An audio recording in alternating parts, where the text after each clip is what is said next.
നമ്മൾ ബിഗോണിയുടെ അടുത്ത് വന്നിട്ടുണ്ട്. ഇപ്പോൾ ഈ കാണുന്നതാണ് കേട്ടോ നമ്മുടെ ഇതെല്ലാം നമ്മൾ ഇലയിൽ നിന്നുണ്ടാക്കിയതാണ് കേട്ടോ. അതുപോലെ തണ്ട് മുറിച്ച് നട്ടും പ്രൊപ്പഗേറ്റ് ചെയ്തെടുത്തേക്കുന്നതാണ്. ഈ കാണുന്നതൊക്കെയാണ് അതിൻ്റെ സ്റ്റെംസ് കേട്ടോ. അത്യാവശ്യം നല്ല നീളത്തിൽ ഇങ്ങനെ വളർന്നു നിൽക്കുന്നതാണ് അതിൻ്റെ സ്റ്റെംസ്. നമുക്കിത് പല ഭാഗങ്ങളായിട്ട് മുറിച്ച് വേണമെങ്കിൽ തൈകൾ ഉണ്ടാക്കാൻ പറ്റും.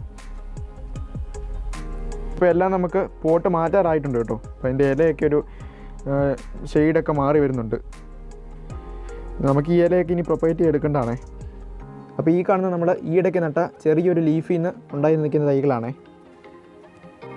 അപ്പോൾ ഈ കാണുന്ന നമ്മൾ കഴിഞ്ഞ ദിവസം നട്ടുവെച്ച ചെറിയൊരു ലീഫിൽ നിന്നും ഉണ്ടായിരിക്കുന്ന തൈകളാണ് കേട്ടോ. ഏകദേശം ഒരു 8-10 കാണും. നമുക്കതൊന്ന് സെപ്പറേറ്റ് ചെയ്തെടുക്കാവേ. കണ്ടോ, ഇതാണ് എൻ്റെ മദർ ലീഫ് കേട്ടോ. ഇത് നട്ടാണ് നമ്മൾ ഇത്രയും തൈകളാക്കിയേക്കുന്നത്. അപ്പോൾ അത് വളരെ സിമ്പിൾ കാര്യമുള്ളൂ. ഇപ്പോൾ നമുക്ക് ചെറിയൊരു കൊലച്ചേര് കൊണ്ട് അത് ജസ്റ്റ് ഒന്ന് പൊക്കിയെടുക്കാം കേട്ടോ. അപ്പോൾ അതിൻ്റെ വേരൊന്നും പോകാണ്ട്